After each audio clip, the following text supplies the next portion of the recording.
Francisca. Pronto. Ok. Já está a gravar? Entendi. Ótimo, muito bem. Então, Já está a gravar. Já está a gravar, muito obrigado. Pronto, vamos então dar microfones início. fechados, vamos a isto. É isso, fecharem os De microfones. novo, as minhas saudações. Tomamos aqui um pensamento. Mas ele está nervoso, não sei o que é que acontece. Eu não consigo fazer isto hoje. Tomamos aqui um pensamento, uma oração, que é um cântico de louvor do Apocalipse, capítulo 7. Amém.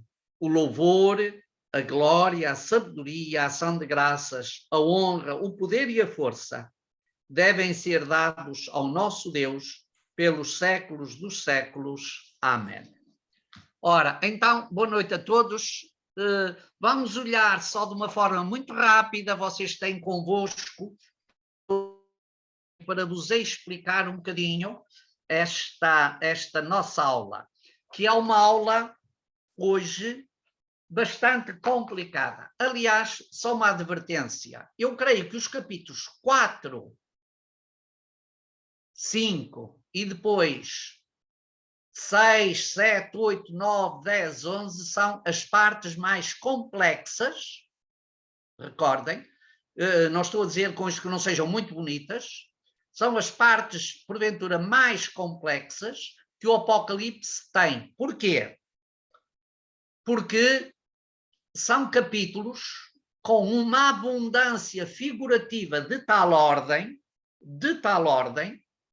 numa espécie de roteiro veterotestamentário, ou seja, estes capítulos vão repescar, pensem nisso, vão buscar o Antigo Testamento uma multidão de figuras, de alusões, de personagens, de textos, em suma, como dizer, globalmente falando, de textos, que dão a estes capítulos uma centralidade muito grande. Já vimos, na semana passada, com os capítulos 4 e 5, esses já ficaram, mas já vimos, de facto, esta centralidade do Cordeiro.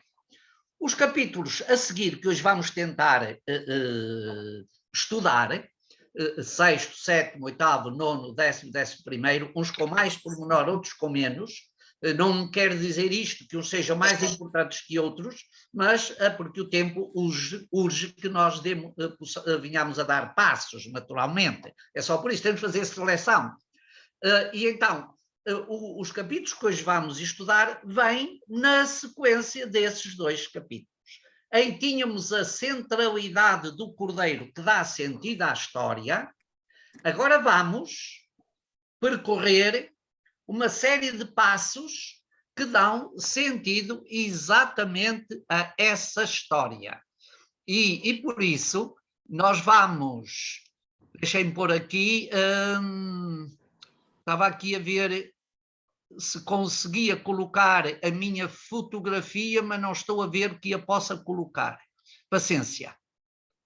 Porque no índice que me dá, o texto, não consigo descobrir o item para pôr-me em imagem, porque é sempre bom ver se estarão a ver-me ou não.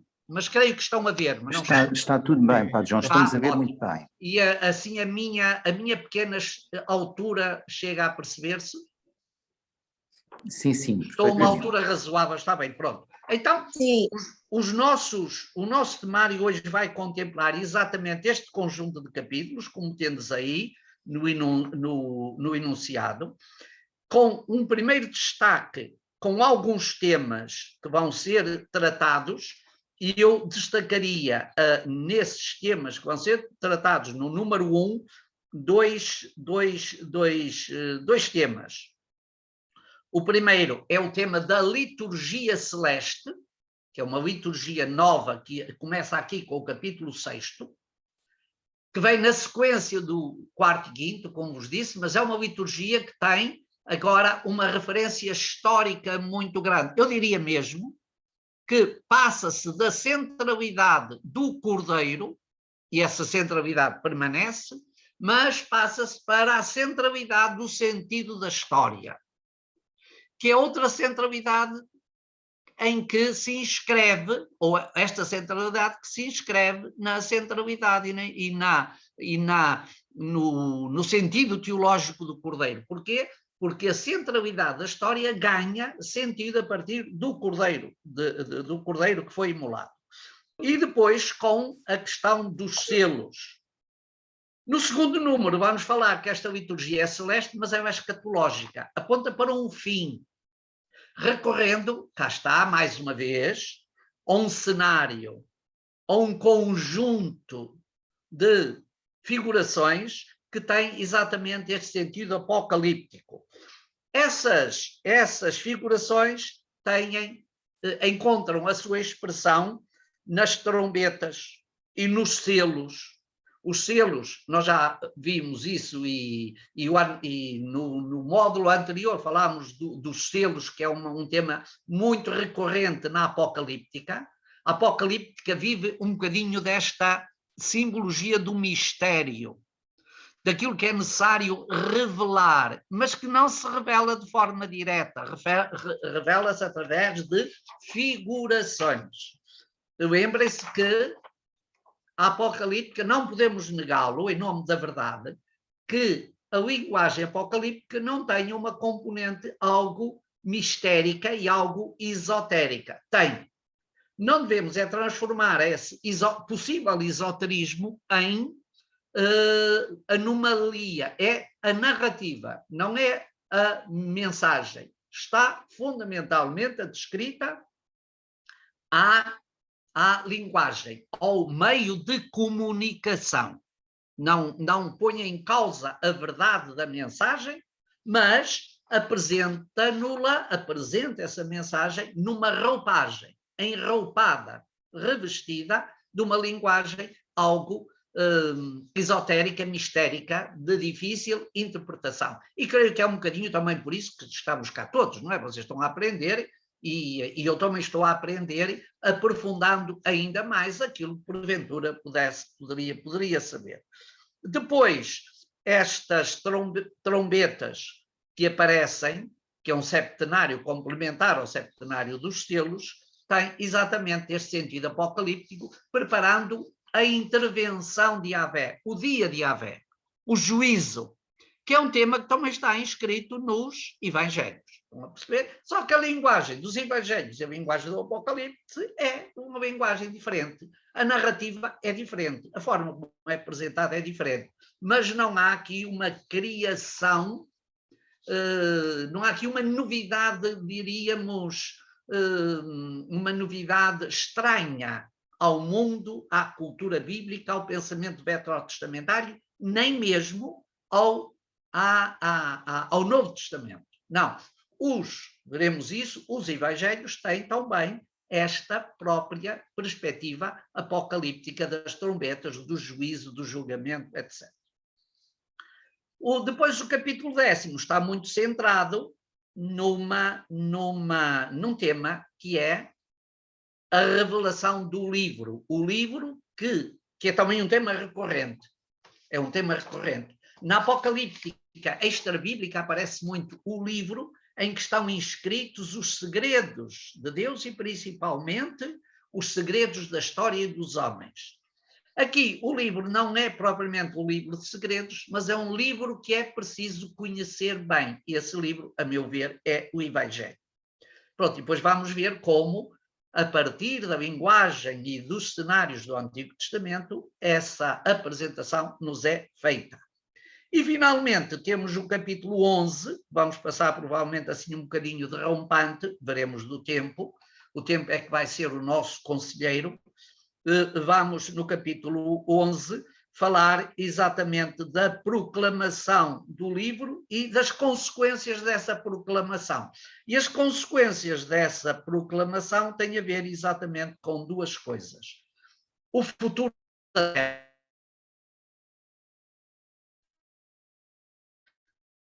e também de uma espécie de nova centralidade, porque o templo deixou de existir. E o Apocalipse não precisa do templo terreno, porque ele vai nos oferecer, ele já tem um templo que é o Cordeiro e vai nos oferecer um templo futuro que é a Jerusalém Celeste. Pronto. Este é um percurso muito rápido sobre o temário para que depois possais enquadrar o vosso estudo nesse cenário. Então, vamos agora passar um bocadinho à temática da aula. E agora estou a ver que isto não avança. Tá bem. Pronto. Então, o tema que vamos estudar é exatamente os 7 selos, que é o capítulo 6º do Apocalipse. Então, tem aí Apocalipse 6, os 7 selos. Já vos referi que na aula anterior nós iniciamos, reparem bem, nas 4 primeiras aulas fizemos o enquadramento, na quarta e na quinta,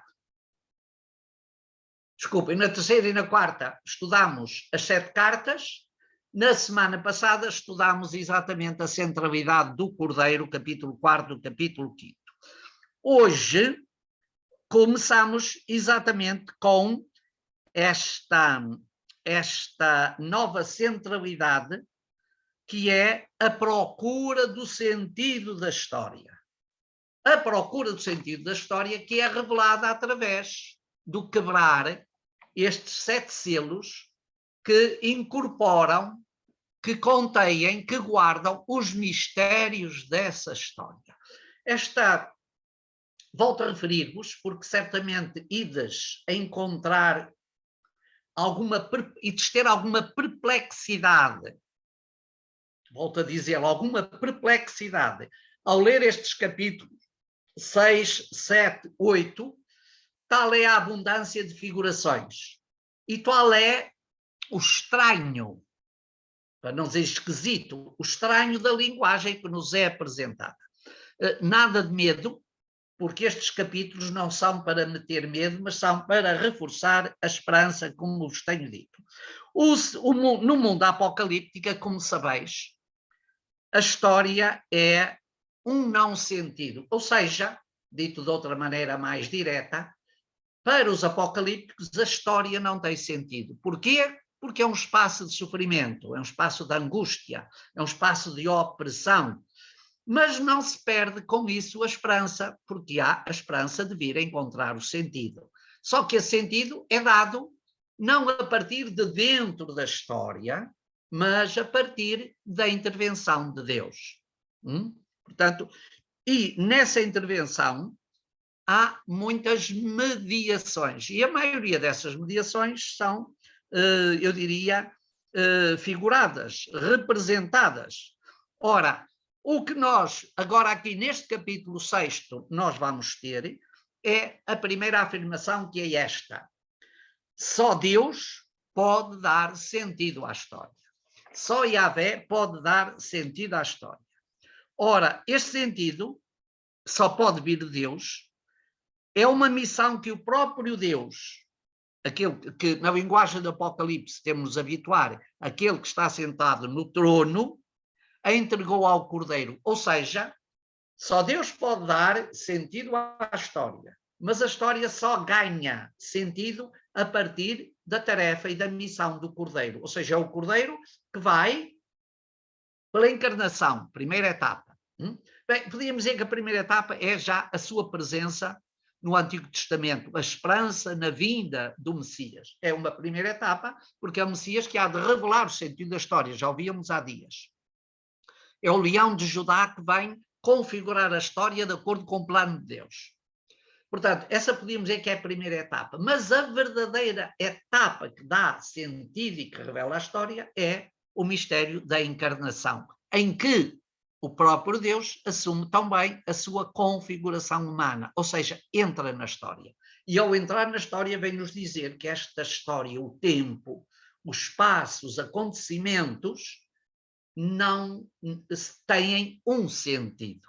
Deixam de ser um não sentido para passar a ter sentido, ou seja, passam a ter horizonte. E isso é extremamente importante.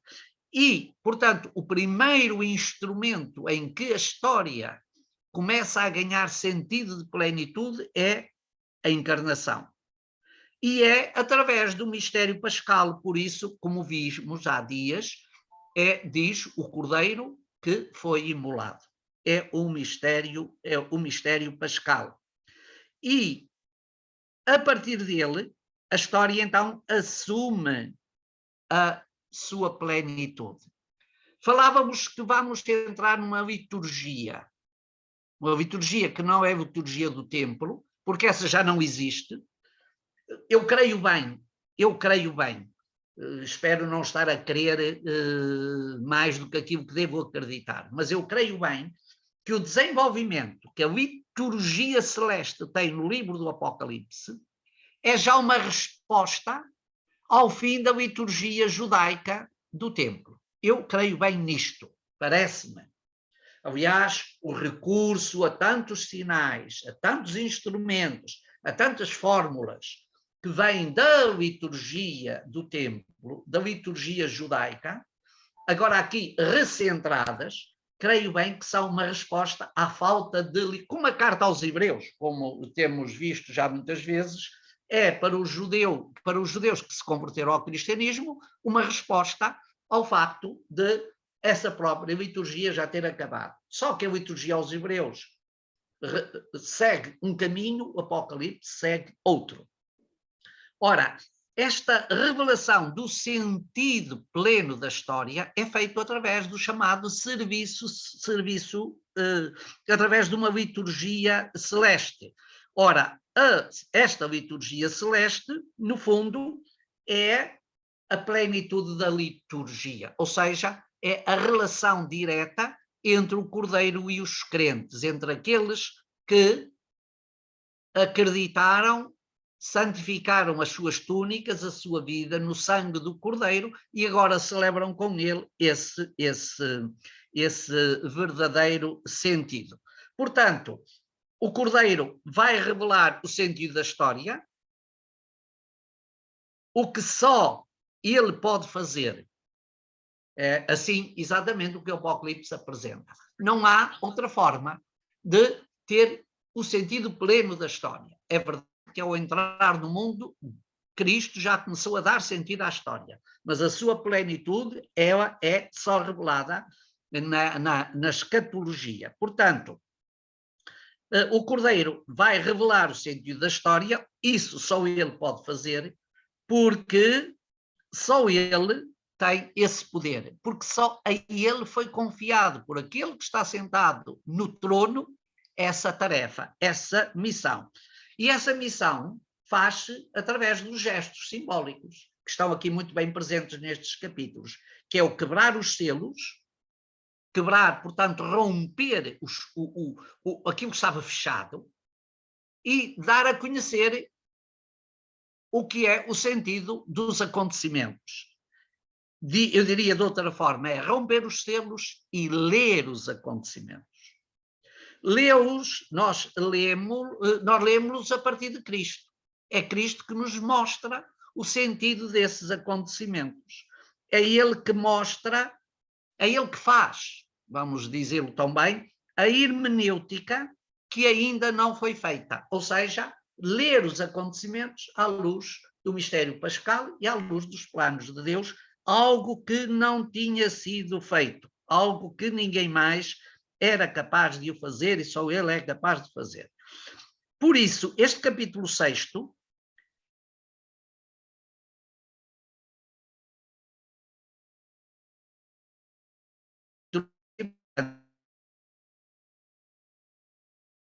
a missão fundamental que compete, no fundo, a todos nós e a cada um, a cada crente, é descobrir a partir de Cristo o sentido da história. O mal, a guerra, a peste, a fome, etc., que são referências que vamos encontrar aqui nestes textos, não são o fim último. Quem é o senhor da história? A espada, por exemplo, não são a guerra, não são o fim último. quem é o Senhor que triunfa sobre todas estas coisas? É exatamente o Cordeiro de Deus, que, como diz São Paulo no outro texto, dá sentido a tudo e no fim entregará o reino a seu Pai. Portanto, a cada crente compete conhecer o sentido da história, pois sem esse sentido a nossa vivência é desordenada. É uma vivência sem horizonte. Temos a vida truncada. Temos a vida falhada. Falta-nos harmonia na nossa caminhada. E, portanto, esse horizonte é naturalmente reforçado na fé ou pela fé e torna-se uma realidade com sentido. Sem isso, a história é uma realidade vazia. Como eu dizia, é um não sentido. O capítulo 6º, como vos dizia, desculpem, é exatamente uma nova liturgia. E esta liturgia tem como finalidade, uma liturgia, a palavra liturgia eu já vos disse muitas vezes e vós podeis registar. A palavra liturgia significa serviço. Liturgos é aquele que faz o serviço religioso. A liturgia é o serviço religioso a Deus, é o ato de adoração a Deus.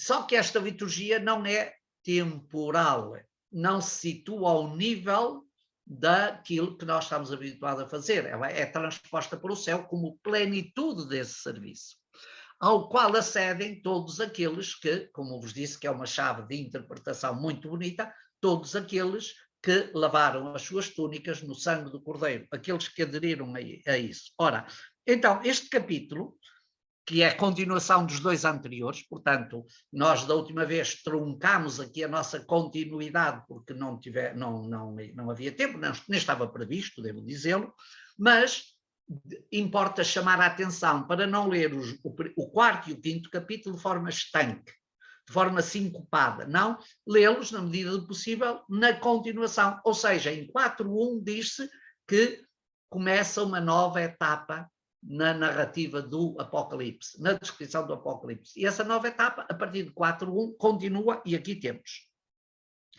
Portanto, é esta nova liturgia que completa o sentido desses capítulos anteriores. Podíamos dizer que os capítulos anteriores abriram para esta revelação e nós agora vamos entrar nela através dos próprios textos que nos são oferecidos nestes capítulos. Para perceber o quê? Para perceber que o sentido da história é o caminho do bem. A história, apesar de todas as vicissitudes a que o Apocalipse recorre e que fazem parte do próprio género, da própria narrativa, eu diria quase são, muitas vezes, as decorações, os efeitos de toda esta narrativa. Apesar de tudo isso, a história caminha para o bem, vai na senda do bem, que depois vamos ver mais adiante, quando falar da mulher e da luta entre a mulher e o filho que o dragão quer devorar. Aí está o fim, mas o dragão não levou a melhor, porque quem vence é de facto a mulher e o que é, apesar de muitas vezes aplicarmos isso a Nossa Senhora, o sentido original é a Igreja, é a comunidade crente, e o Filho, que é o Cordeiro, que é Jesus Cristo. Portanto, o domínio da história não é o domínio do mal. O domínio da história é o caminho para o bem, apesar das marcas de terror e sofrimento. Esta, no fundo, é a grande tarefa que o autor do Apocalipse nos quer mostrar e que tem já a sua expressão neste quebrar os selos, neste abrir o livro, neste ler e revelar os mistérios. E então vamos olhar um bocadinho para o capítulo 6º, vós tendes também a Bíblia, mesmo que não possamos dar tudo, mesmo que não possamos ler tudo, vamos ver alguns momentos Portanto, como eu vos disse, o Cordeiro abre a história e revela o sentido, e temos uma sucessão de quebrar e abrir os selos, de quebrar os selos e abrir o livro. E então vejamos, 6.1. Depois, na visão, quando o Cordeiro abriu o primeiro dos 7 selos, reparai que aqui está tudo muito bem expresso. São 7. 7 significa sempre a plenitude, é o número pleno. E, portanto, é a totalidade dos mistérios que é necessário revelar. Numa das primeiras aulas, no primeiro módulo, nós falámos das 7 tábuas que os apocalípticos consideravam que continham a revelação plena. Não foram reveladas todas a Moisés, foram guardadas 5, porque a Moisés só foram dadas 2.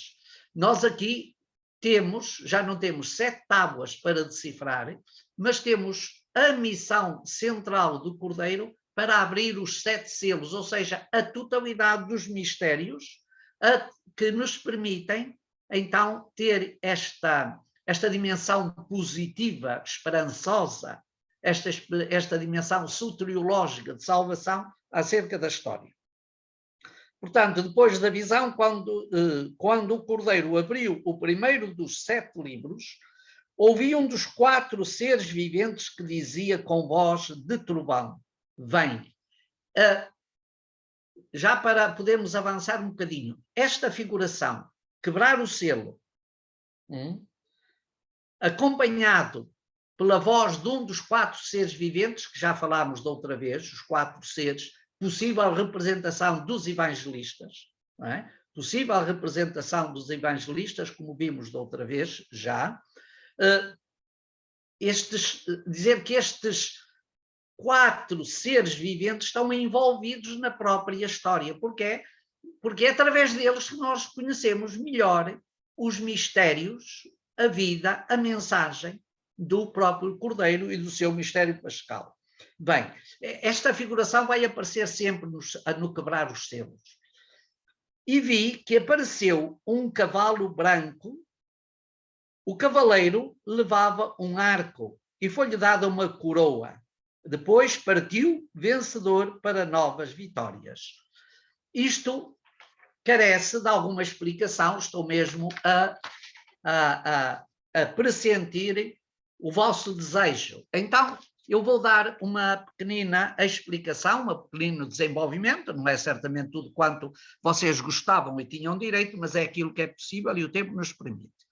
Portanto, temos o primeiro selo, que é acompanhado pela partida, pelo aparecer de um cavalo branco. E o cavaleiro leva um arco. Ora, o cavalo branco é, aqui, a cor branca, melhor dizendo, é o sinal da transparência, da perfeição. É o sinal da santidade. Este cavalo é um cavalo que vai levar uma mensagem.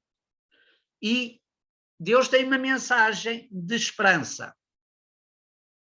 Ou seja, este cavalo na cor branca é algo que pertence ao mundo celeste. É algo que pertence ao mundo celeste. Leva uma coroa que lhe foi dada. O que é que significa a coroa? A coroa é o símbolo do vencedor. E quem é que é o vencedor? O vencedor é o Cordeiro. Portanto, temos aqui muita simbólica recolhida e, eu diria, retida, que ajudam a compreender exatamente todo este jardim florido, todo este canteiro de imagens, de flores, de vibrações, de polifacetadas que nos são dadas. É importante dizer que cada um dos selos tem uma simbologia, quer o selo, quer o cavalo e a cor, quer os objetos que o cavaleiro leva quando parte para ir na sua missão. Portanto, este cavaleiro é o vencedor, a cor branca diz-nos que ele pertence ao... E pela cor branca ele está revestido de bondade, está bem? Não é um cavaleiro de maldade, ele está revestido de bondade. de santidade. Não é maléfico, mas bondoso. Alguns autores, pronto, isto vamos, depois os autores divergem alguns na interpretação de quem é o cavaleiro. Uns dizem que o cavaleiro é o homem, tal como foi criado por Deus. Era para ser vencedor, mas o pecado impediu-lhe essa missão. Mas a interpretação mais corrente, que se encontra em mais autores, é associar ao cavaleiro deste cavalo o próprio Cristo, ou seja, o Logos, a palavra, aquele que é o vencedor do poder do mal. Está bem? É aquele que é o vencedor do poder do mal. E foi-lhe dado um arco. E nós pensaríamos, o arco é para as flechas, para a guerra. Não, porventura, dentro deste contexto, o arco é a simbologia da aliança. Recordam-se que em Gênesis, na cena de Noé, também aparece o arco como símbolo da bondade de Deus, que não mais haverá destruição na terra pela água. Portanto, agora o Cordeiro vem refazer essa aliança de Deus. É o arco, seria o arco da aliança. Assim pensa Rabasi. E, portanto, este arco é um sinal de bênção, tal como foi o arco do dilúvio. Pode simbolizar, como vos disse, o homem, o Adão, a humanidade. Lembrai-vos, temos um texto que a este propósito pode ser oportuno revisitar, que é o Salmo 8. O Salmo 8 diz: coroaste-o de glória e de esplendor. A quem? Ao homem. Mas já aí, e é muito bonito, os autores da patrística perguntavam: quem é este homem do Salmo 8 que coroaste de glória? E diziam: este homem é o Verbo de Deus. É o Verbo encarnado. Ele é a plenitude do homem, a plenitude da humanidade. Estás a ver? Não estamos longe. O cenário é exatamente muito retilíneo. Aquilo que é a glorificação do homem na liturgia do templo através dos salmos, poderia ser-lo aqui, ou pode ser-lo aqui, nesta liturgia celeste que acompanha o primeiro selo, ou seja, o primeiro mistério de Deus acerca da história não é a da tragédia, do drama, do conflito. O primeiro mistério de Deus acerca da história é o da bondade da própria história, santificada no mistério de Cristo e na sua humanidade. Estás a ver a riqueza desta simbólica que nos permite exatamente, ou que permitiu ao autor do Apocalipse dizer isto de uma forma muito rica. Não o diz de uma forma prosaica, laica. Diz-o de uma forma emblemática, é verdade, mas ainda mais rica do que tudo mais. Portanto, é o homem coroado de glória, e esse homem é em Cristo o verdadeiro vencedor. E, portanto, Cristo é o vencedor do mal, e com a encarnação o homem foi redimido e glorificado, por isso se tornou vencedor. A sua vitória tornou-se possível. Já não está marcado pela tragicidade, pelo trágico do destino e do não sentido.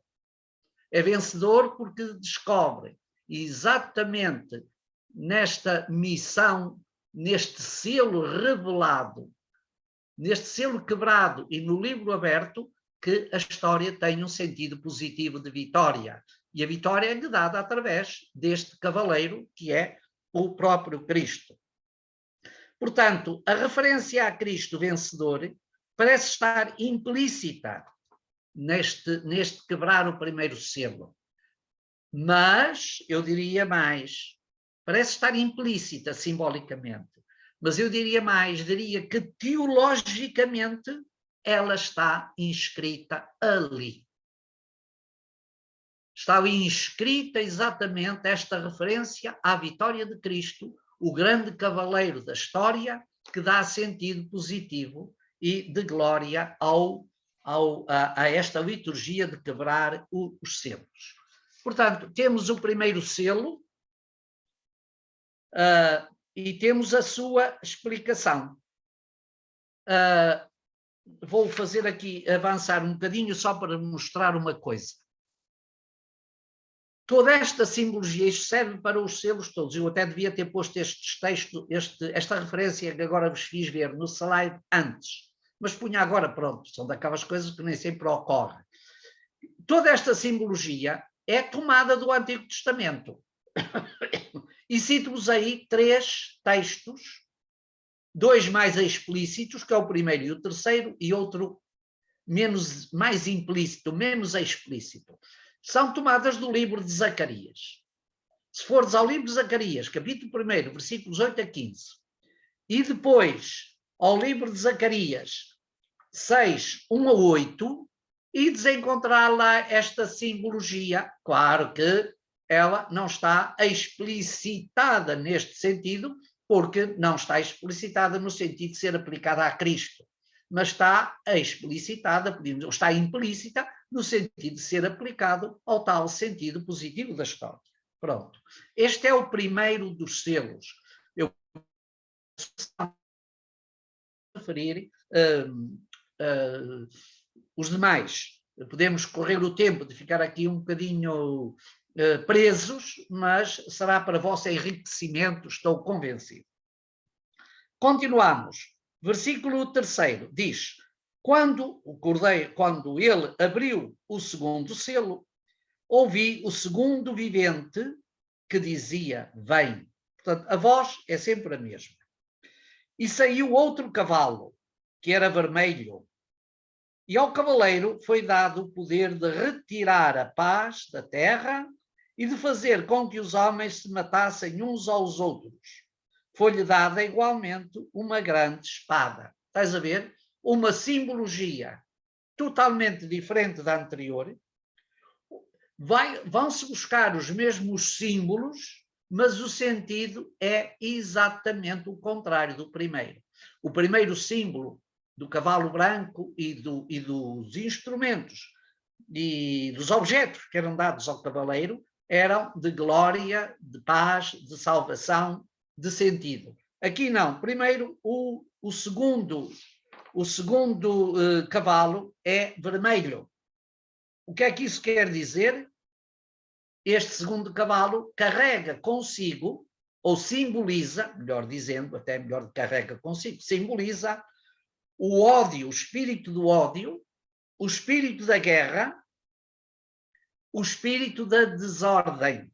É um semeador, diz lá o texto, de uma forma até que me parece bastante bem traduzido, foi dado o poder de retirar a paz da terra e de fazer com que os homens se matassem uns aos outros.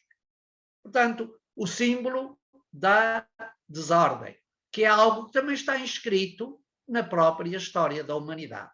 Portanto, não podemos dizer que isto seja apenas uma ficção. Nós sabemos que a história da humanidade também tem exatamente este sentido. E, portanto, a cor vermelha significa exatamente este espírito de ódio, de guerra, de sangue. Certamente uma própria, diríamos quase uma menção ao livro do Gênesis, capítulo 4, a luta entre e a morte entre os dois irmãos, Caim e Abel. Portanto, temos um bocadinho. O cavaleiro leva uma espada, e essa espada diz que é para espalhar o terror. A espada é sempre isso. É para espalhar o terror.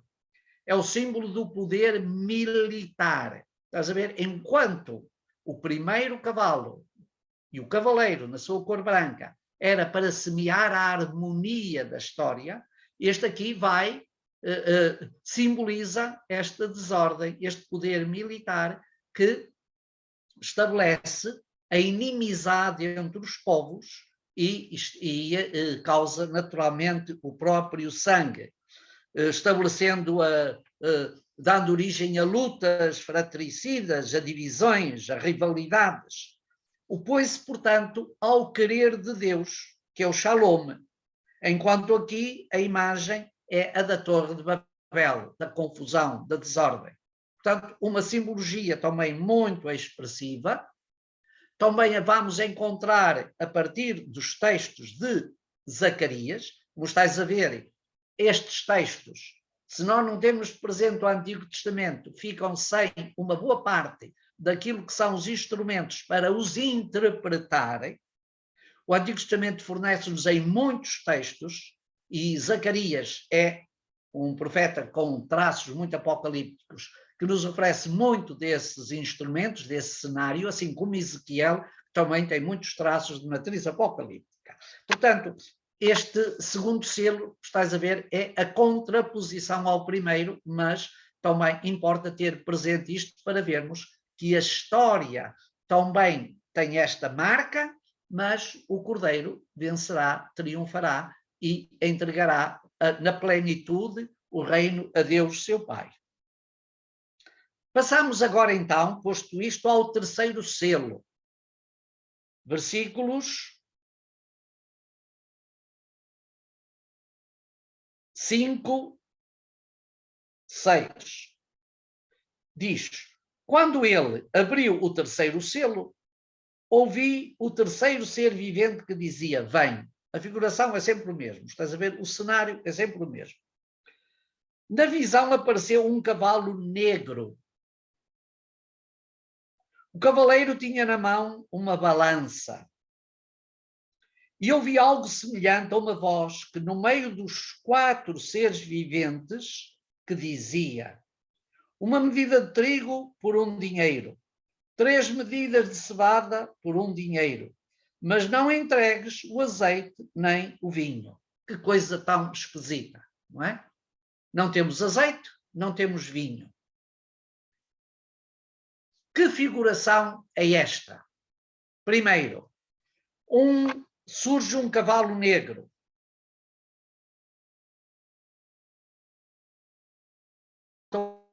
Leva na mão uma balança, como acabamos de ouvir. É exatamente uma figuração bastante esquisita, bastante esotérica. Ora, o que é que significa a balança, antes de mais? A balança, antes de mais, significa ou simboliza o comércio.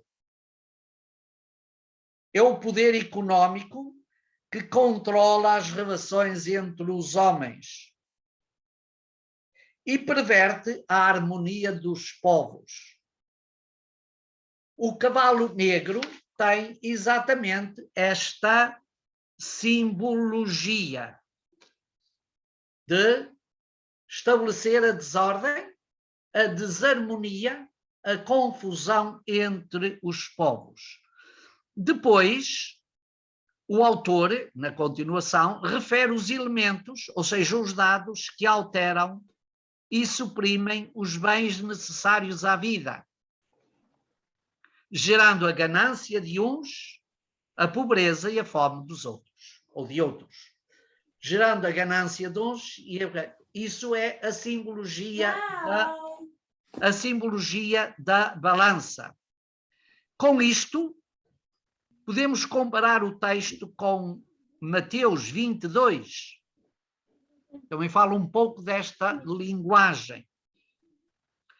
E talvez isto se refira, um dinheiro por isto ou dinheiro por isto, talvez os autores apontam que isto seria uma referência ao salário diário que um assalariado, um jornaleiro, como nós dizemos, obtinha para poder sobreviver. E portanto, seria essa medida, que era em géneros, naturalmente, ia ser uma medida de trigo, de cevada, e depois refere 2 coisas: não entregues o azeite nem o vinho. É, de facto, muito estranha esta referência a que não haja nem o azeite nem o vinho. Não deve ser porque fossem bens de luxo. Não. É que os autores falam na possível referência, e isto ajudaria até a termos uma data de enquadramento, que é comum, esta data de enquadramento, para a composição do Apocalipse. Uma das datas. Então não tens trabalhos para fazer, Fechem o microfone, por favor. A única pessoa que aqui tem autoridade para falar, o único cavaleiro que aqui foi dado o poder de falar sou eu. Depois teremos o tempo. Fechando o microfone já podem falar tudo, mas com o microfone aberto não, porque senão desorganiza e os cavaleiros não partem. Não vão. E depois temos de dar uma cor àqueles que não vão, não é? E não temos mais cores. Portanto, esta referência ao não azeite e ao não vinho, os autores vocalizam-na assim. Pelo ano 92 da nossa era, então no final do século I, que é uma data compatível e muito verosímil para a composição do Apocalipse, o imperador Domiciano mandou arrancar, proibir de plantar e arrancar as vinhas que existiam na Ásia, que era uma zona muito produtiva, quer em azeite, que ainda o é, e em vinho. E vós poderias perguntar, mas porquê? E claro, com o proibir de plantar e arrancar metade, até metade das plantações de vinhas e de oliveiras, naturalmente trouxe pobreza, trouxe negro, trouxe negridão, trouxe futuro negro para estas populações. Por isso o cavalo. E porque é que decretou, porque é que tomou essa medida, porque é que fez esses decretos? Porque não queria que as terras da Ásia produzissem aquilo que a Itália produzia em grande abundância. Portanto, para dificultar o progresso, o desenvolvimento e o bem-estar das populações da zona da Ásia, onde, como já vimos, se situavam as igrejas do Apocalipse e onde se respira o ambiente que o Apocalipse nos transmite. Portanto, Domiciano toma essa medida para que Roma produzisse mais e assim não perdesse a supremacia do respectivo comércio. E agora reparai uma coisa, nós estamos aqui em comunidades, estamos num ambiente do Apocalipse, onde há muitas comunidades judias. E essas comunidades judias eram peritas em quê? No comércio, na compra, na venda, na transição de mercadorias. Portanto, era uma medida que até podia ter como objetivo retirar a supremacia disto na Ásia às comunidades judias, mas que afetou certamente também as comunidades cristãs que ali viviam. Esse seria o sentido desta estranha narrativa que temos aqui nos versículos 5 e 6. Portanto, seria duas coisas. Primeiro, a referência, provavelmente, àquilo que seria o salário de um assalariado, que sem isso passaria ainda por por uma vida mais negra, e depois o proibir os produtos, quer da vinha, quer do azeite, que eram produtos ricos, eram produtos importantes, para que Roma, na Itália, o Império, tivesse ali a supremacia do comércio nesses domínios. Provavelmente afetando os judeus que eram peritos no comércio, mas também, naturalmente, afetando aqueles que cultivavam e viviam desses produtos. Portanto, estás a ver uma simbologia, de facto, muito implícita neste terceiro selo, mas muito compreensível se encontrarmos um contexto para a situar e a explicar. Passamos, então, ao quarto selo. O quarto selo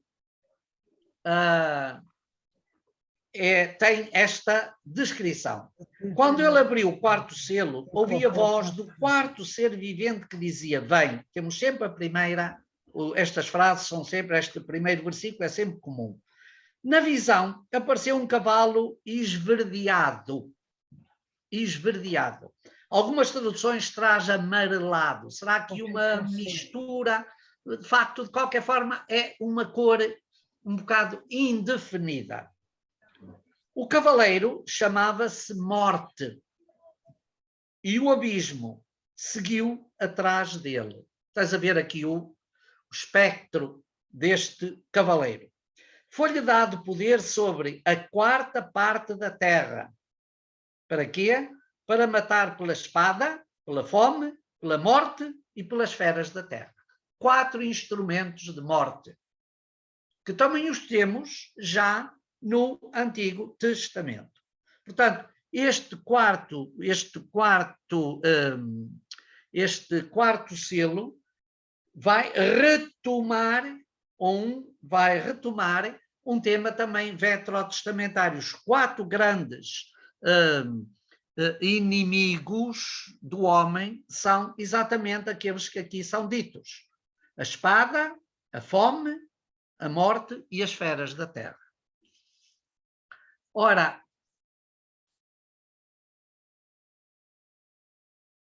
este cavaleiro cavalga, podemos assim dizer, este cavaleiro que cavalga este cavalo chama-se Morte e conduz à morada dos mortos e conduz ao abismo. O abismo seguia atrás dele, ou seja, a morada dos mortos.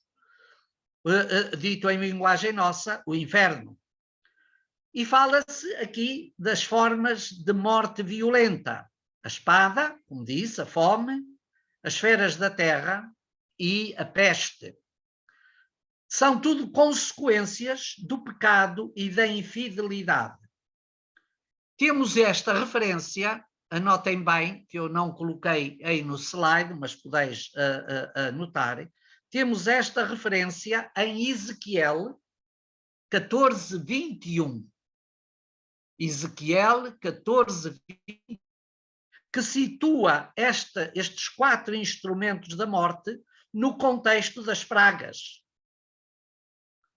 E são 4 pragas que Deus vai enviar contra Jerusalém. E lá é referida a espada, a fome, os animais selvagens e a peste. O Apocalipse vai buscar exatamente estes 4 instrumentos para mostrar o castigo que leva à morte. E,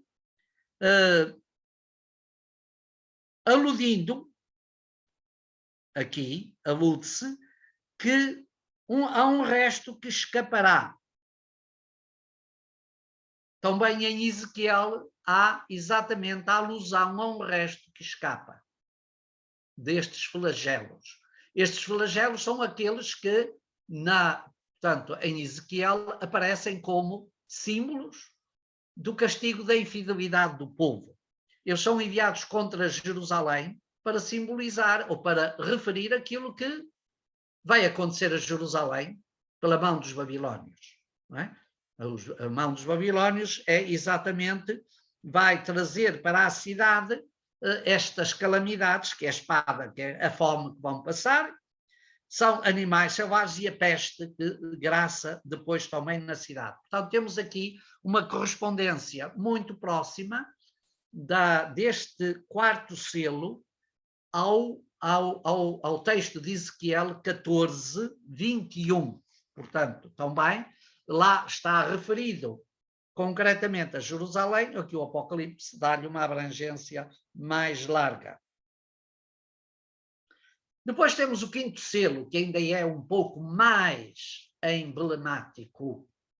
Diz: quando ele abriu o 5º selo, vi debaixo do altar as almas dos que tinham sido mortos por causa da palavra de Deus e por causa do testemunho que deram, e clamavam em alta voz: tu que és poderoso, santo, verdadeiro, até quando esperarás para julgar e tirar vingança do nosso sangue sobre os habitantes da terra?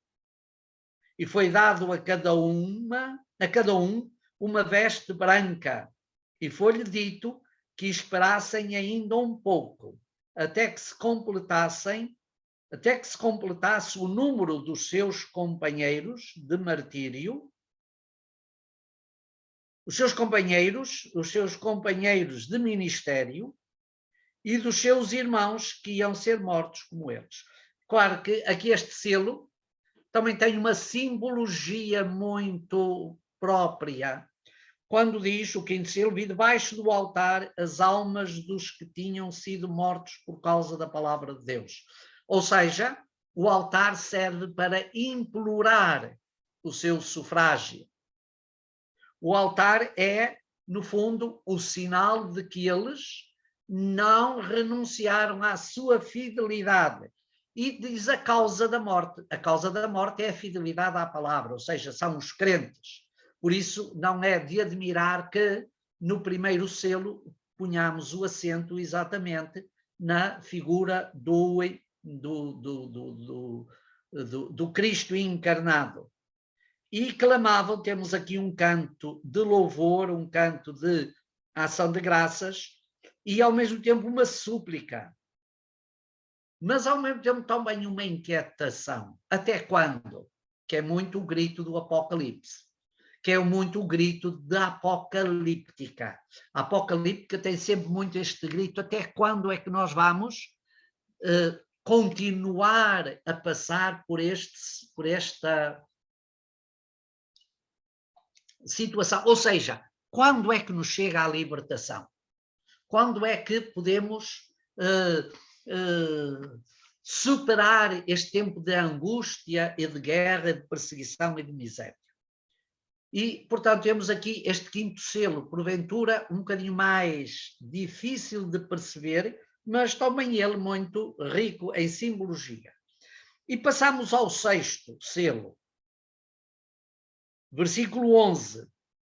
Não, desculpem. Versículo 12. Quando ele abriu o sexto selo, houve um grande terremoto e o solo tornou-se negro, como um pano de crinas, e toda a lua ficou como sangue. As estrelas caíram do céu à terra, como os figos verdes caem de uma figueira sacudida por um furacão. O céu foi afastado como um livro que se enrola, e todos os montes e ilhas foram removidos dos seus lugares. Os reis da terra, os poderosos, os generais, os ricos, os fortes, todos, escravos e livres, se esconderam nas cavernas e nos rochedos das montanhas, e diziam às montanhas e aos rochedos: caí sobre nós e escondei-nos da face daquele que está sentado no trono e da cólera do Cordeiro, porque chegou o grande dia da sua cólera, e quem poderá resistir? Este sexto selo é a antecipação do dia de Yahvé. Portanto, com uma narrativa que é também repescada, retomada de vários textos do Antigo Testamento, retomada de vários textos da apocalíptica extra-bíblica, que estão muito presentes, e até retomada de alguns textos do Novo Testamento, principalmente dos evangelhos sinóticos. Por exemplo, podem anotar, Mateus 24, capítulo 24, Mateus 24, 29, 31. Alude-se a alguns destes sinais que aqui temos. São os sinais do cataclismo que antecede o dia da libertação. Temos isso em Marcos 13, 24, 27. Portanto, estáis a ver, é um tema que era, eu diria, comum à época. Temos isto em Lucas 21, 25, 27. Portanto, há aqui uma tradição que nos é transmitida pelos sinóticos, que é uma tradição unânime, com mais ou menos figurações, quer dizer, uns descrevem os sinais de uma forma mais expressiva, outros menos, com mais desenvolvimento ou menos, mas os sinais em si estão ali presentes. Portanto, há aqui uma tradição unânime, diríamos mesmo, um texto, um tema que faz parte da chamada tríplice tradição do Novo Testamento. Uma tríplice tradição é uma tradição que é mencionada pelos 3 evangelhos, que é comum aos 3. Isto é tido pelos autores que estudam as narrativas do Novo Testamento como um forte indício de que uma tradição destas pode ter uma origem que remonta a Jesus ou aos círculos próximos de Jesus aos apóstolos. Portanto, o que no fundo abona muito na sua autenticidade e mostra como esta simbólica, como toda esta figuração, como todos estes sinais faziam parte do modo, da maneira como a apocalíptica judaica e mesmo a cultura bíblica descrevia o dia que antecede, o sexto dia, o dia que antecede o dia de Yahvé, ou seja, o dia final da libertação. Nós associamos sempre o dia de Yahvé a um dia de medo, um dia de cataclismo. Ele aqui é colocado no sexto dia, para que o sétimo dia seja um dia de libertação, seja o dia em que aqueles que sofrem, aqueles que estão escondidos nas cavernas ou então debaixo do altar, possam começar a respirar e a sentir a liberdade que lhes é conferida.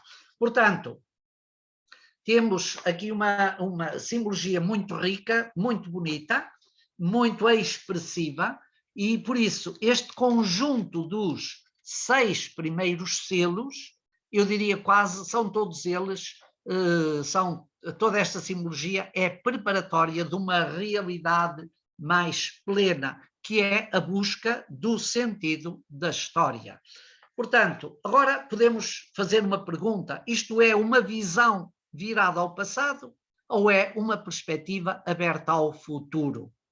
Claro que nós temos aqui os dois elementos. Isto é certamente um eco daquilo que era a expressão da vida das comunidades neste ambiente de perseguição. Não se esqueçam, nós estamos aqui no livro do Apocalipse, num ambiente de perseguição às comunidades e aos crentes. Portanto, isto tem certamente, nas suas figurações, no seu cenário, uma referência a isso. Mas é também uma perspectiva aberta ao futuro, ou seja, caminhamos a partir do primeiro selo na esperança desta libertação que nos há de conduzir ao verdadeiro sentido da história. E, portanto, como finalidade, é exatamente olhar o futuro com esperança. Olhar o futuro com esperança. E por isso, o próprio Enzo Bianchi, deixem-me buscar aqui uma referência que diz assim: a abertura destes primeiros selos vai acompanhada em cada ocasião, em cada um, do grito de um dos 4 seres vivos, já vimos bem, seguido da aparição de cavalos de diferentes cores e de cavaleiros caracterizados por diferentes atributos. João, inspirando-se acaso em material apocalíptico já presente no Antigo Testamento, serve-se dele, atenção, é por isso que eu leio este pequenino texto, serve-se destas imagens para descrever a revelação da história. Está tudo inscrito nos mistérios da própria história. Portanto, estes selos não devem ser vistos como uma realidade esotérica, mas como uma forma figurativa para descrever a história. E depois continua ainda o Enzo Bianchi, diz: os 4 cavaleiros oferecem-nos o marco da história tal como a Terra, a presente. Ao surgir o poder político, o poder económico, vimos na figuração, o poder da morte contra a humanidade, esta é chamada à vitória. Porém, aos olhos de Deus, a história comporta uma realidade diferente, não é a da morte. E por isso, depois, os demais selos vão-nos abrir um caminho já mais expressivo, diríamos assim. Portanto, terminamos este primeiro quadro do capítulo 6 para nos avançarmos um bocadinho mais. que também é um capítulo muito bonito. Não sei se vamos muito longe, mas olha, vamos até onde pudermos. Se nós chegarmos ao fim, chegamos ao princípio e podemos apanhar o comboio e sentir-nos bem lá dentro e depois vemos o panorama. Bem, avançamos então. Agora temos o Apocalipse. Eu dou uma grande unidade, porque ela está implícita a estes capítulos 8 a 11, em que se juntam, já não é só a abertura dos selos, mas é também a junção das chamadas trombetas. Damos um saltinho em relação ao capítulo 7º, para não podermos estar a seguir tudo, e passamos então ao capítulo 8, que é a junção dos selos e das trombetas. E temos aqui também uma figuração muito, muito importante. Portanto, o capítulo 6º, como vimos, termina com o anúncio da chegada do dia de Yahvé e vai surgir o novo povo de Deus. Alguns autores acham, e é exatamente uma pequenina explicação de passagem, o capítulo 7º é uma alusão à formação do novo povo de Deus, que já não é apenas aquele que vem do Antigo Testamento, das tribos, mas não são só os 144 mil, mas esses eram os filhos de Israel, mas depois apareceu na visão uma multidão enorme. Aliás, este capítulo 7º é de todos conhecido, porque ele é lido na festa de Todos os Santos. Nunca se esqueçam, quando houver uma próxima festa de Todos os Santos, a primeira leitura é buscada daqui. E é exatamente a formação de uma Assembleia Celeste, de uma liturgia celeste. O cenário é o mesmo, e agora há um novo povo de Deus que já não está fechado no Antigo Testamento.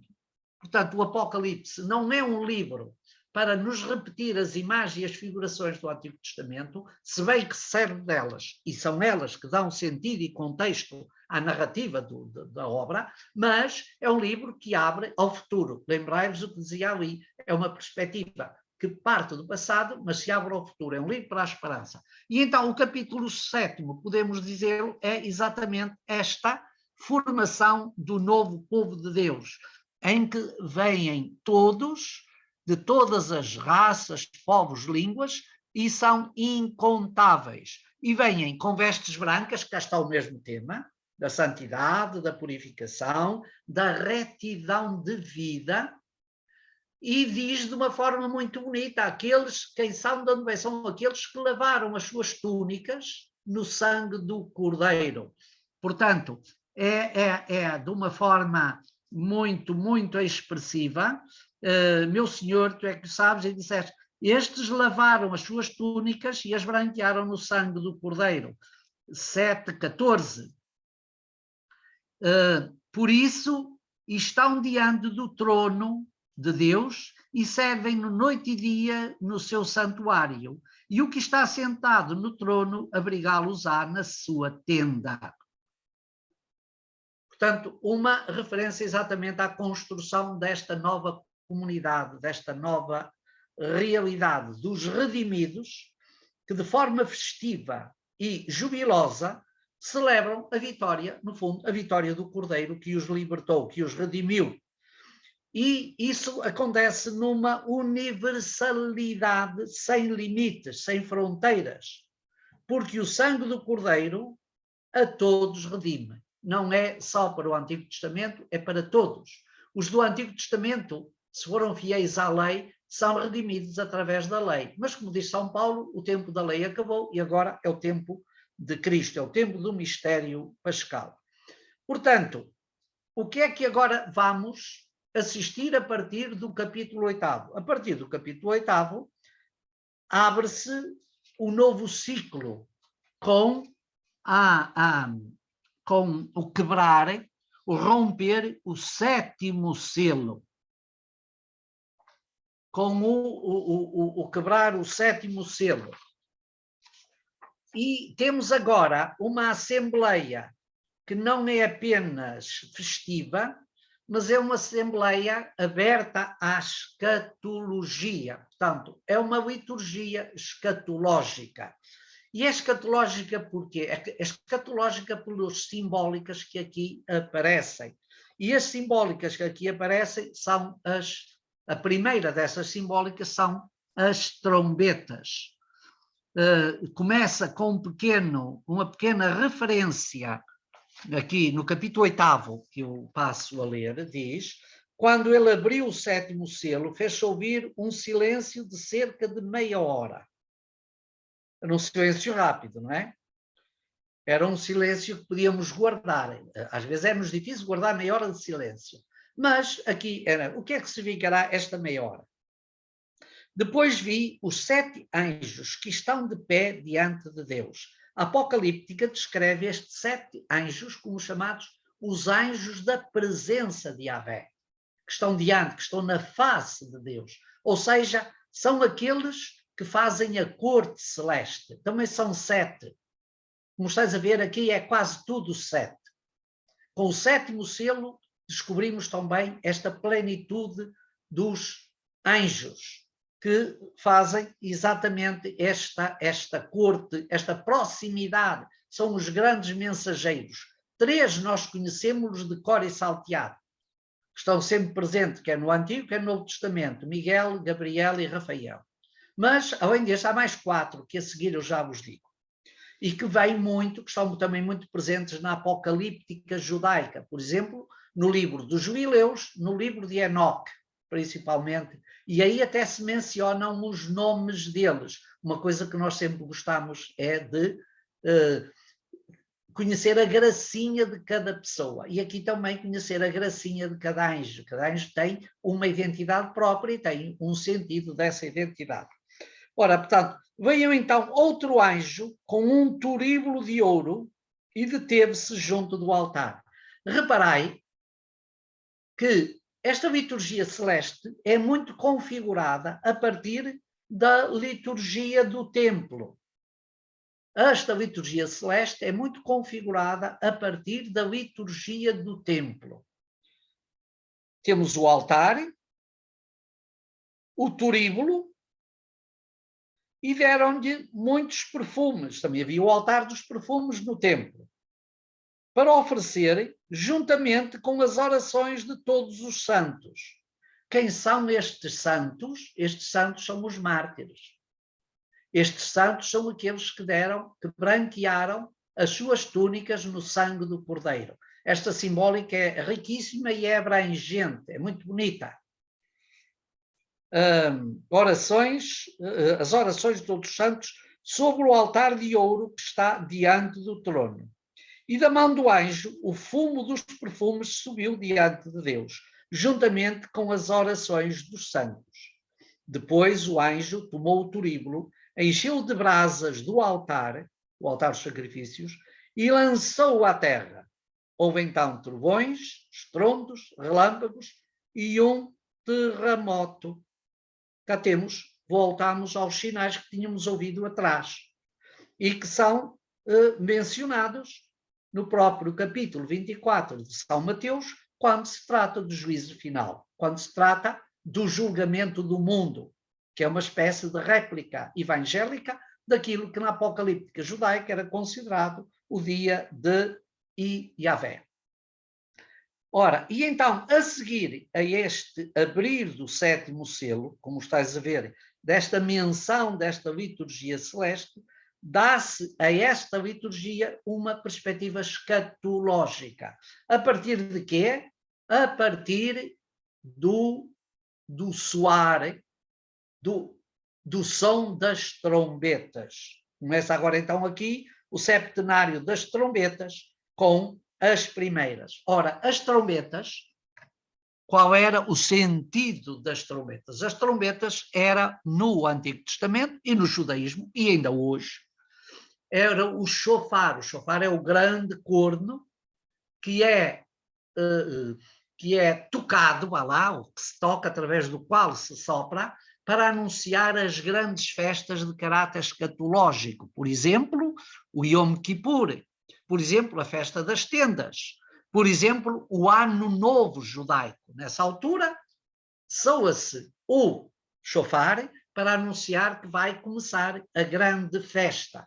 Ora, o soar das trombetas tem vários sentidos. Por um lado, o anúncio solene de uma festa, de um acontecimento, até de uma vitória na guerra.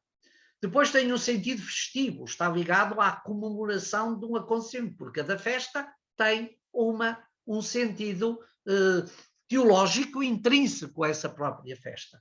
Mas o shofar também tem um sentido escatológico. Como sabeis, Deus enviará os seus anjos com as suas trombetas para despertar, diz os textos do Novo Testamento, para despertar os mortos. Porquê? Porque o shofar anuncia: chegou o tempo, chegou a hora do juízo, chegou a hora de despertar do sono da morte para entrar na esperança da vida. E, portanto, este anúncio, este soar das trombetas, tem aqui uma referência muito direta, que é ao início de um tempo novo, de uma nova assembleia, que é esta assembleia escatológica que ouvimos no capítulo 7º, e que é anunciada pelo toque destas trombetas, proclamando exatamente os tempos escatológicos. Este capítulo 8º, 1 a 5, é a manifestação da centralidade cristológica, já revelada no Antigo Testamento, mas agora levada à plenitude no Novo. Com o 7º selo, conclui-se o septenário dos selos e abre-se agora o septenário das trombetas. Ou seja, enquanto o septenário dos selos tinha sentido revelar a história, com o anúncio das trombetas, nós estamos já na passagem para a meta-história, ou seja, para o tempo depois da história. Agora já estamos, como dizia, na escatologia, ou seja, dá-se um sentido escatológico à própria história, numa perspectiva já não cronológica, mas litúrgico-festiva. A história é uma festa, já não é uma sucessão de cronos, de tempos, já não é um espaço temporal. Não, a história é agora uma relação permanente com Deus. E, portanto, aproxima-se do fim o tempo histórico, mas inicia-se um tempo para além da história. E este é um motivo que está muito presente em toda a apocalíptica, também judaica, não centrada no Cordeiro, mas centrada em motivações que têm a ver com a esperança judaica e também com o anúncio dos tais, do envolvimento dos anjos, designadamente com a chegada do Messias ou de um ser angélico que há de realizar isso. Ora, a presença destes 7 anjos que vos referi, os tais anjos da presença de Deus, os anjos que estão na face, os anjos que estão diante de Yahvé, os anjos que fazem a corte a Yahvé, nós temos-la já referida no livro dos Jubileus, temos aí, e também no livro de Isaías 63, só que em Isaías nós não temos a referência explícita, 63:9, mas particularmente no livro de Enoque, ou seja, Enoque 20, onde estão descritos os nomes destes 7 anjos. Portanto, é exatamente uma plenitude da corte angélica, com a sua referência, e é também uma plenitude das funções, porque cada um destes 7 anjos representa uma das dimensões de Deus. E, portanto, os nomes que são apresentados no livro de Enoque, como vós já conheceis, são Rafael, que é medicina de Deus, encarregado de sarar e de curar os espíritos do homem. Ele é a medicina, é a cura, Rafa. São Miguel, Miguel, que tem o sentido do poder. Quem, grande como Deus, é o pronome interrogativo hebraico, quem? Quem é como Deus? Micael. Quem como ele, como ela? Quem como Deus? Miguel é o sinal da grandeza. Deus é grande. E temos Gabriel, que tem o sentido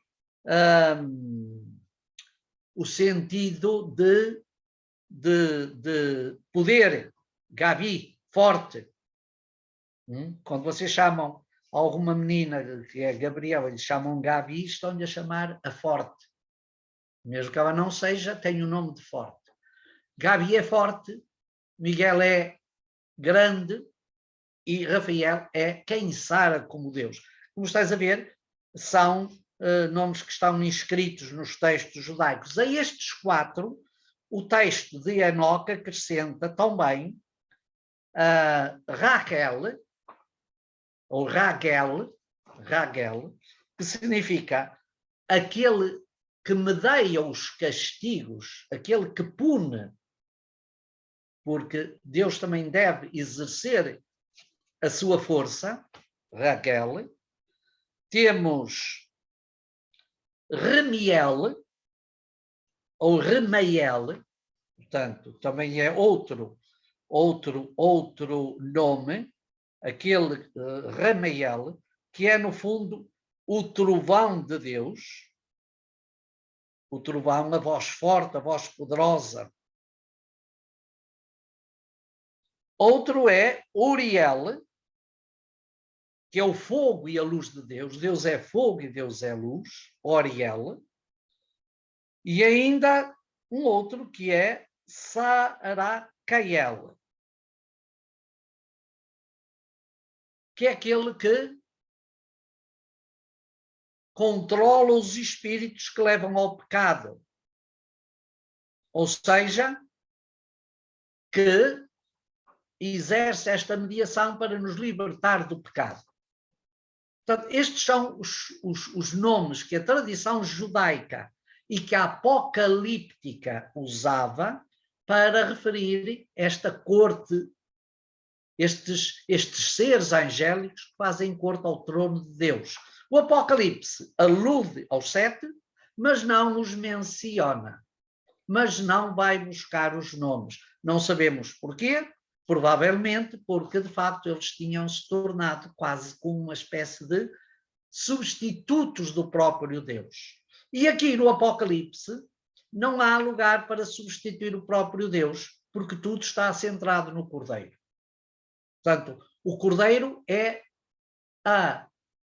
eu diria, é a súmula dos 7 anjos, das 7 missões, das 7 funções que Deus confiou aos seres celestes que estão ao seu redor. Portanto, esta referência que vos faço aqui não é apenas como curiosidade, mas é também para teres um bocadinho a ideia de que esta referência aos 7 é uma plenitude que preenche tudo aquilo que Deus é na sua relação com os homens.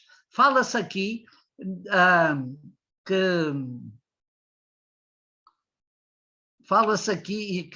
desculpem, silêncio. Logo em 8.1 diz: quando ele abriu o 7º selo, fez-se no céu um silêncio de cerca de meia hora.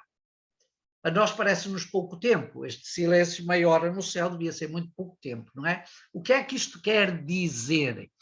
Nós encontramos no Apocalipse e em outros textos, e na Apocalíptica judaica muito, porque a figuração é a mesma, encontramos no Apocalipse muitos textos referir-se a números imperfeitos. Maior é um número imperfeito. Referir-se a quantidades imperfeitas. Ora, é para dizer que, no fundo, essas realidades ainda não estão a caminho, podem alcançar a perfeição. Há de haver um silêncio harmonioso pleno, mas não é este ainda quando se abre o 7º selo. Porquê? Porque ainda não chegou a hora da consumação apocalíptica, escatológica. Portanto, a referência a estes números imperfeitos, quer em termos quantitativos, que normalmente são números imperfeitos, são termos quantitativos, querem referir-se a realidades não perfeitas, não completas. Não são realidades plenas. Este silêncio não é um silêncio pleno, não é um silêncio harmonioso, não é um silêncio ainda de louvor. É um tempo que é um tempo, eu diria, de passagem, está bem? Portanto, não é para contar os 30 minutos, é apenas para referir que há aqui uma imperfeição ainda nesta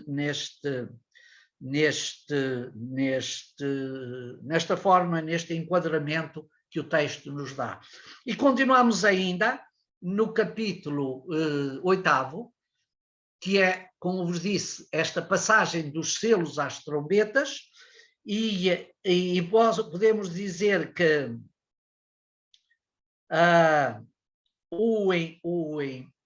o Apocalipse cultiva de forma muito expressiva toda esta simbólica que, fazendo parte da literatura apocalíptica, ainda também entra um pouco, também entra no Evangelho de São João.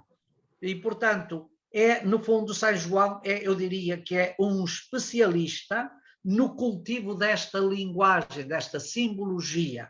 Portanto, temos duas simbologias bíblicas, que são a simbologia dos selos e a simbologia das trombetas, em que se revelam os mistérios por um lado e por outro se anuncia o fim escatológico. Já vos citei o texto de Mateus 24, 31.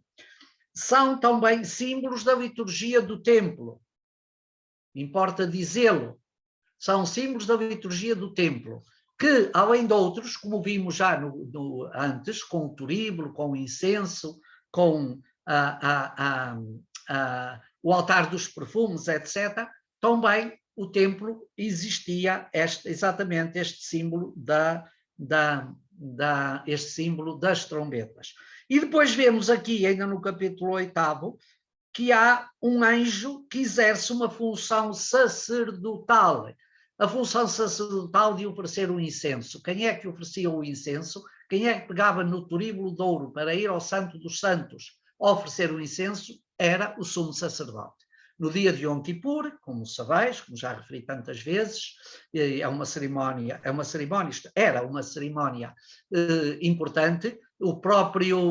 A carta aos Hebreus diz que Jesus entrou apenas uma vez, não precisa de entrar todos os anos, porque o sumo sacerdote se entrava uma vez por ano no Santo dos Santos para oferecer o incenso a Deus, que para o judaísmo estava dentro do Santo dos Santos, o aspecto mais expressivo. Ora, aqui agora não há templo, não há sacerdote, é um anjo que faz esta função. Temos aqui uma espécie de anjo de função sacerdotal. E por isso temos exatamente as ofertas. Quais são as ofertas? É o incenso, o turíbulo do incenso. São as orações dos santos, que é o novo incenso. As orações dos santos, que são os mártires, é o novo incenso. Uma forma bonita e bela de referir-se, não é? A nossa oração é um incenso para Deus. Quando oramos, estamos a oferecer o verdadeiro incenso. É mais importante que o incenso das nossas festividades, que tem esta simbólica um bocadinho veterotestamentária, mas também existia nos cultos pagãos, por exemplo, em Roma, o incenso ao imperador, para o cultivo da sua divindade, da sua divinização. Aqui o Apocalipse, como que faz esta permuta, esta substituição, esta complementaridade, eu diria, esta nova figuração de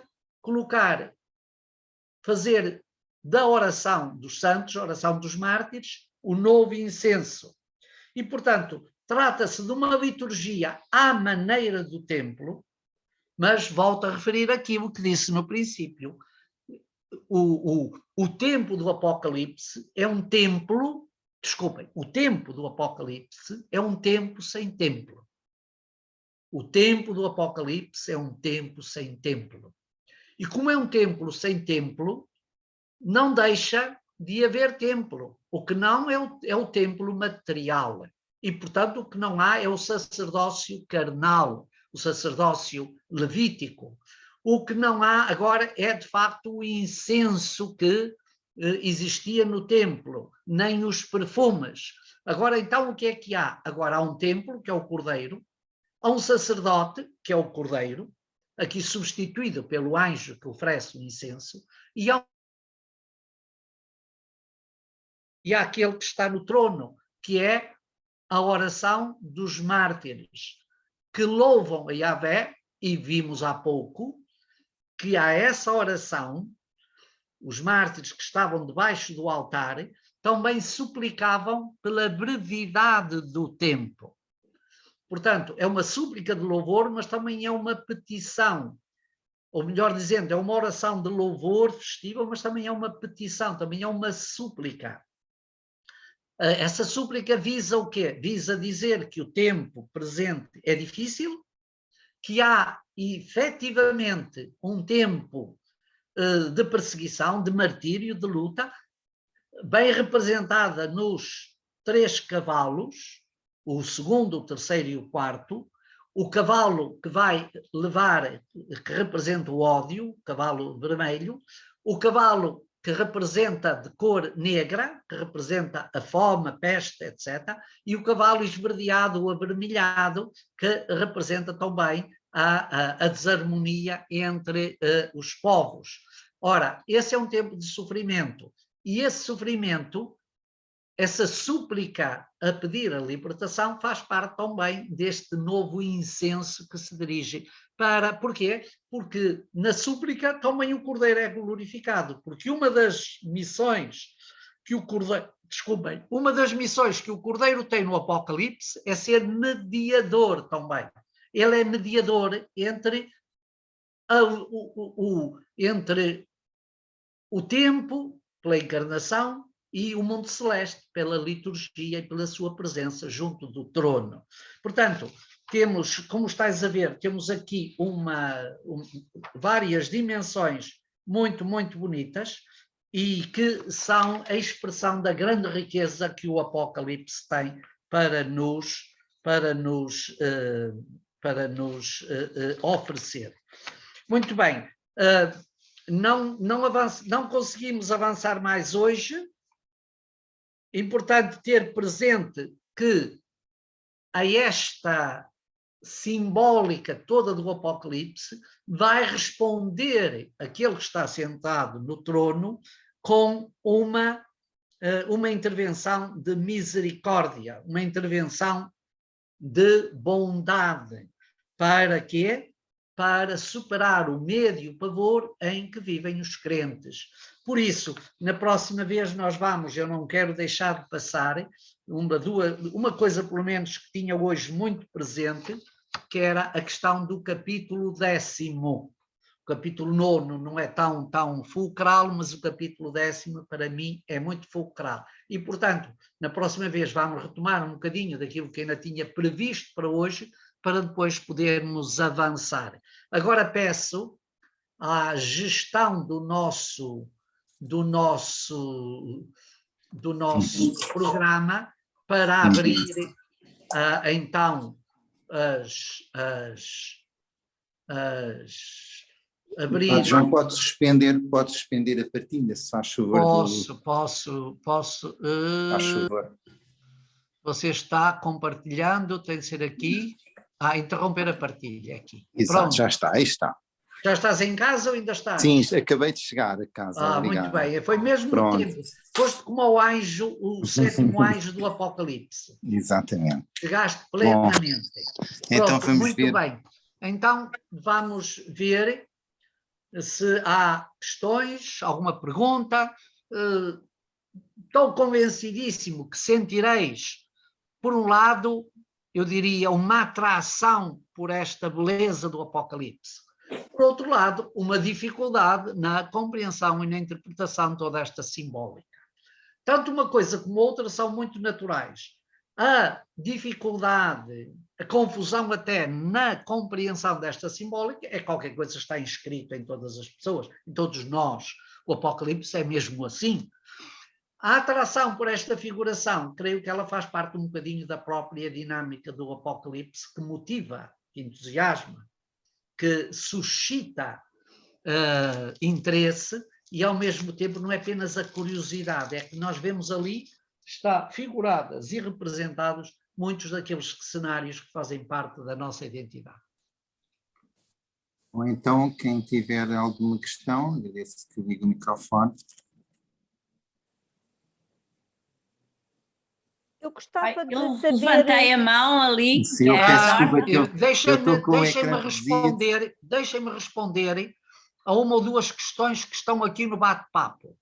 Diz, o livro de Enoque corresponde a que livro na Bíblia dos Capuchinhos? Alguém me pode dizer? Posso eu dizer? Não corresponde a nenhum.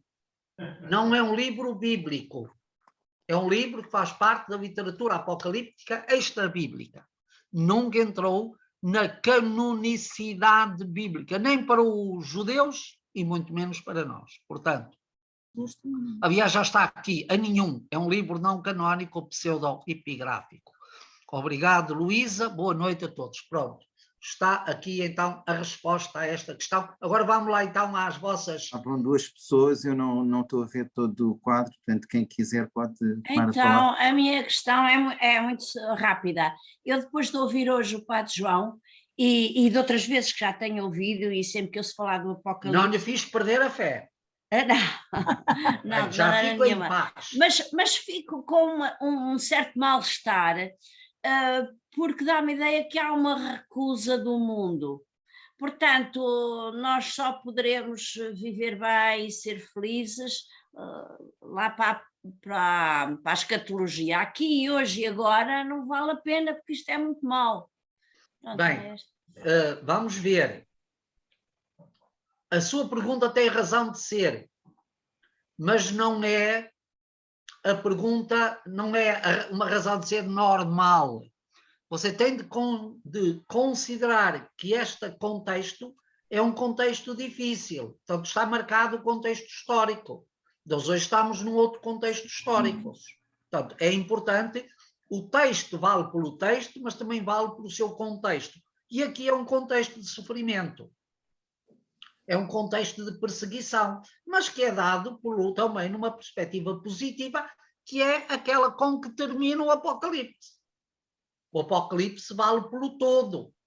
Não são as primeiras partes que configuram o sentido. É a última parte que dá sentido a tudo que está antes. Agora não ouço. Mas é celeste, não é terrestre. Mas é a celeste que informa, que marca o dinamismo da terrestre, como cada um de nós também vive já, a partir do nosso batismo, nesta dimensão, de alguma forma, escatológica, na esperança da comunhão plena. Caminhamos para lá. Não estamos fechados num círculo, num labirinto sem sentido. Os apocalípticos, o mundo, quer judaico, quer os mártires destes grupos, pensavam que estavam fechados num mundo sem sentido. E o Apocalipse é para desmostrar que a história tem um sentido. Não lhe é dito isto de forma direta, mas é desfigurado isto em modos representativos. E essa linguagem, provavelmente, para eles era mais rica que a linguagem para nós. Está bem? Mais perguntas? Mesmo que a Paula não fique contente com a minha resposta, ela é aquela que, neste contexto, é a verdadeira. Obrigada. Havia uma outra pessoa que tinha uma pergunta? Sou eu. Então, eu tinha curiosidade para saber o significado da águia no capítulo 8º, versículo 13º. 13º, lá chegaremos. Está bem? Não, o versículo, mas a águia... pronto, o versículo, a águia não me estou a referir àquela que é solta antes de cada jogo do Benfica. Não, eu também não. Pronto, a águia é o animal, assim era considerado pelos antigos, a ave que voa mais alto, está mais próxima de Deus. E, portanto, é sentida como uma ave de mensagem a interpelar-nos para a elevação. Está bem? Uma simbólica muito simples. E por isso, A águia é aplicada ao evangelista qual? João. Então pronto. E qual é o pensamento de João? É a proximidade com Deus, é a elevação até É Deus. elevado, é sublime, é mais alto. Portanto, estás a ver a harmonia desta simbologia. É por isso que eu sou muito apaixonada pelas águias. Mas não tem nada a ver com essa tal que se levanta antes dos jogos, que por acaso podia até ser, gosta, podia não mas ser. pronto, mas não, eu só, isso é porque às vezes as pessoas confundem, quando se fala por da toda águia, essa confundem com simbologia isso. bíblica que tem subjacente. Pronto, mas de qualquer forma a águia tem este sentido da elevação, da altitude, do levar para Deus. Está bem? Obrigada. As Outras? perguntas. Talvez eu. Então vá lá. Diga, Opa, Maria João, Eugénia. isto complicadinho não deixa de ser. Como? Complicadinho. Mas Não isso eu deixa de comecei ser. por dizer isso, é por isso que vocês se inscreveram no curso. É porque Exatamente. esta área é complicada, é complexa. Tem uma linguagem, a Maria Eugénia já sabe, tem uma linguagem que não é nossa, tem uma figuração que não faz parte do nosso universo cultural, tem formas de expressão e de manifestação que nos passam totalmente ao lado e, portanto, é complexo e estes capítulos, disse-vos eu, são dos mais complexos, embora não são dos mais terríveis. Depois vai haver outros que são mais terríveis, são mais abrangentes, porventura com uma componente um bocadinho mais trágica. Mas essa tragicidade é a tragicidade que vem de quando a história está fechada ao sentido de Deus. Opa, João, mas a minha pergunta era mais, se eu logo a seguir, logo a seguir, na época, houve algum comentário, por exemplo, de algum padre da igreja sobre isto? Há alguns comentários de padres da igreja sobre o Apocalipse, incluindo até Santo Ireneu de Leão. Só que não há uma abundância tão grande nos comentários como há, sei lá, sobre o Evangelho de São Mateus ou sobre o Evangelho de São João. Aí houve muitos mais comentários. E porquê? Também já vos disse, é uma questão de vos ter presente, porque o livro do Apocalipse suscitou reparos. Não foi pacificamente aceito por todos. E em várias comunidades ligaram o livro a grupos, a seitas, se não gnósticas, pelo menos algo esotéricas. E também vos disse que a própria afirmação de Santo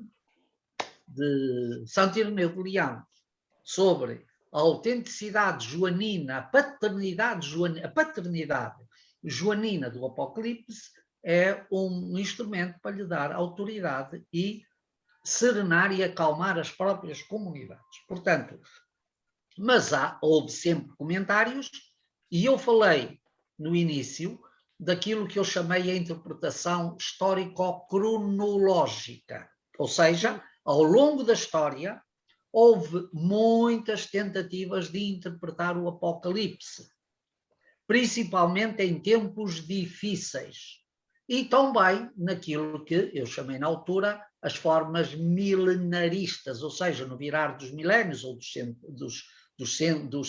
centenários, muitas vezes recorria ao Apocalipse para tentar explicar o que estava sucedendo, ou então para tentar encontrar um sentido de futuro. Assim como no século XIX, muitos movimentos destas igrejas, um bocadinho adventistas, milenaristas, apocalípticas, também passam um bocadinho por esta interpretação, às vezes um pouco consistente, do próprio Apocalipse, deslocando as suas simbólicas e os seus cenários para tempos atuais. Portanto, houve sempre abordagens ao Apocalipse, não há nos primórdios da Igreja uma avalanche de abordagens como houve para outros livros. Obrigada. O irmão Pedro Martins da Silva tem que ligar o microfone, irmão. Ligar o seu microfone. Agora sim. Dá licença, são duas pequeninas observações que são dúvidas, eu estarei a interpretar bem.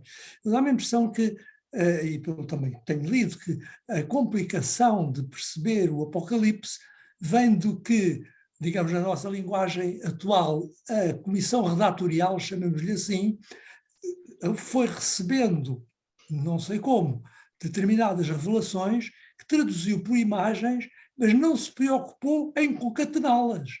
E daí talvez a ideia daquela cerca hermenêutica de dizer, ninguém pode alterar isto. Não é assim? Porque se temos Tem. Eu não sei se pode tirar essa conclusão de que ninguém pode alterar isto. Agora, não, eu digo interpretando que... a cerca hermenêutica, dizer, daquele que alterar, não sei de cor. Sim, está bem. Mas a verdade é esta, e acabou de a referir. O Apocalipse, e o Ravazza diz isso muito bem num texto pequenino que eu tenho, dizer, o Apocalipse é como um grande palácio cheio de quartos e de salas adornadas com todo o esoterismo, mas que não têm sequência umas das outras. Claro. E eu encontrei uma imagem, que anda por aí, porventura mais comezinha, porque nós não chegámos a todos a um palácio, mas é um grande jardim com muitos canteiros, e a gente entra lá, acha aqueles canteiros fabulosos, mas não percebe que há já ali uma ligação de uns para os outros. Claro. E se me dá licença, a outra observação era a seguinte, aquela meia hora de silêncio, que não serão 30 minutos, quer dizer, um silêncio grande, julgo que queres dar, como é que eu direi, grandeza à chegada de Yahvé, à indicação de que vão começar a ser, digamos assim, apresentados, executados os diversos decretos contidos no livro e que vão ser anunciados pelos 7 toques de trombeta. Portanto, eu admito um bocadinho essa interpretação, mas aquilo que eu li foi que era uma referência a um tempo de silêncio breve, incompleto. Ainda não está configurado esse enquadramento. Mas pode ser também um bocadinho isso que é, enfim, ainda vai haver um silêncio até se chegar à revelação plena com os selos vai finais. Começar a liturgia celeste, marcada pelos toques de trombeta e por tudo aquilo. Obrigado. Muito obrigado. Poderá ser um bocadinho agora isso também. Fernando Gameiro pediu também a palavra. Sr. Lourenço, o Santo Irineu relata-nos que teve conhecimento que João viu o livro, ou na sua totalidade, tal como o temos atualmente, ou simplesmente partes do Apocalipse. Eu não sei responder 100% essa pergunta, mas por aquilo que sei, posso dizer que Santo Irineu não aluda nada dessa relação. Não tem nada a ver com o livro. O que Santo Irineu relata tem a ver com o Evangelho e é de um contacto ou de um ato público em que ele, Irineu, teria ouvido de São de Esmirna, como é que se chama? São Policarpo de Esmirna, que teria conhecido São João, sim, o autor do quarto Evangelho e do Apocalipse. Portanto, diz mesmo Santo Irineu que quando era criança ouviu de São Policarpo que teve contato com São João, na zona de Esmirna é pertinho, portanto, que ele seria o autor, mas, volto a dizer, todas estas afirmações mesmo de Santo Irineu estão marcadas pelo grande empenho que Santo Irineu tinha em salvaguardar a autoridade apostólica do quarto Evangelho face ao uso que dele estava a ser feito pelos grupos gnósticos.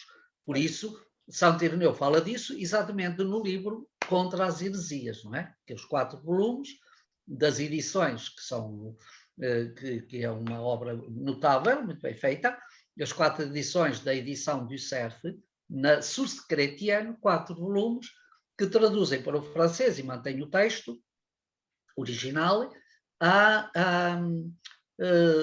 adversos heresias, portanto, contra as heresias.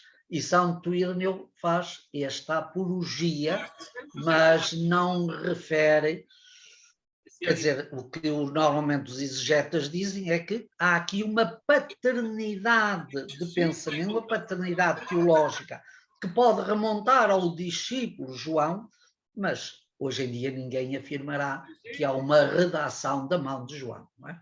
Isso é demais. Ok, obrigado.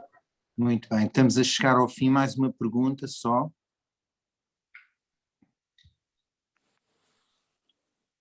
Ora, então, Pronto. não havendo Tá, mais, João. Pode suspender a gravação, a Francisca, se faz favor.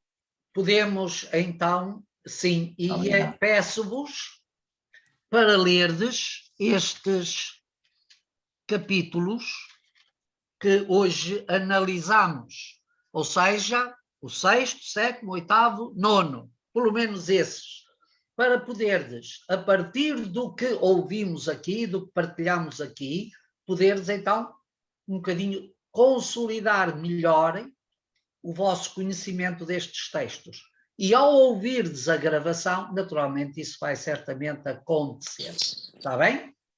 Muito obrigada. Pronto, 2 a 8 dias a mais e vamos continuar. Hoje foi a 6ª aula, temos ainda mais 4, que é a próxima, depois fazemos uma semana de interregno, porque sei que vocês estão com a cabeça muito saturada do Apocalipse, e depois teremos mais 3 aulas finais, 3 aulas consequentes, para aprofundar ainda mais algumas temáticas sempre importantes. O Apocalipse é um poço sem fundo. No que diz respeito à aprendizagem, à leitura, à interpretação, à hermenêutica do texto, o Apocalipse é um poço sem fundo. Vós podeis pegar no texto e buscar comentários e tereis uma riqueza enorme sobre este texto. Beneficiais imenso deste texto. Não é possível, porque nem vós tendes os comentários à mão, nem o tempo também não permite, mas ficais aqui, pelo menos, com alguns instrumentos, algumas mais-valias que vos permitirão certamente melhorar o enquadramento da vossa própria compreensão. Está bem?